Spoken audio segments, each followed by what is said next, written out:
But in the territory, a rebellion happened, known as the Taos Revolt. There were multiple separate skirmishes, but the US military moved quickly to subdue the revolt. Meanwhile, the commander of the US Navy's Pacific Squadron, John D. Sloat, had received orders to seize San Francisco Bay and blockade California port.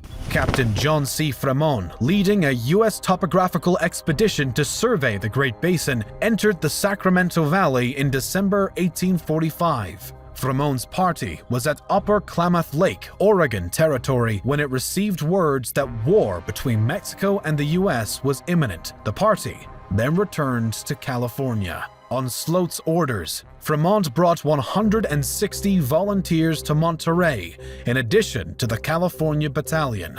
On July 15th, Sloat transferred his command of the Pacific Squadron to Commodore Robert F. Stockton, who was more militarily aggressive.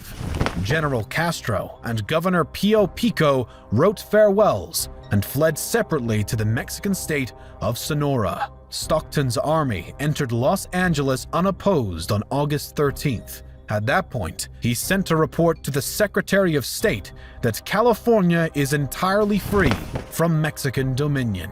Meanwhile, U.S. Colonel Stephen W. Kearny had performed a march across New Mexico and the Sonoran Desert and crossed the Colorado River in late November 1846.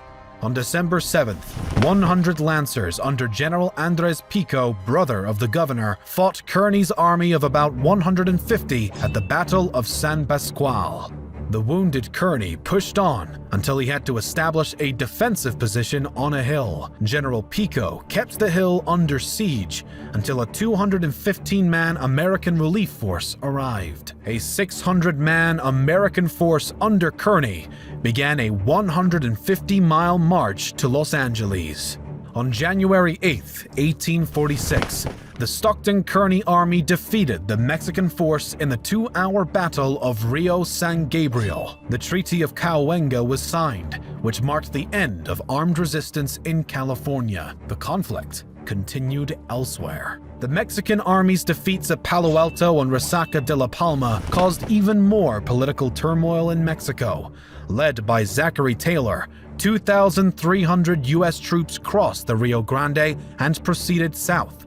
The hard-fought Battle of Monterey resulted in serious losses on both sides. The Mexican forces were under General Pedro de Ampudia, and they repulsed Taylor's best infantry. American soldiers were not familiar with urban warfare. They marched straight down the open streets and were caught by surprise by well-hidden Mexican defenders. Even though the Mexicans repulsed the Americans, General Taylor created an 8-week armistice with the Mexican army, allowing them to evacuate in return for the surrender of the city.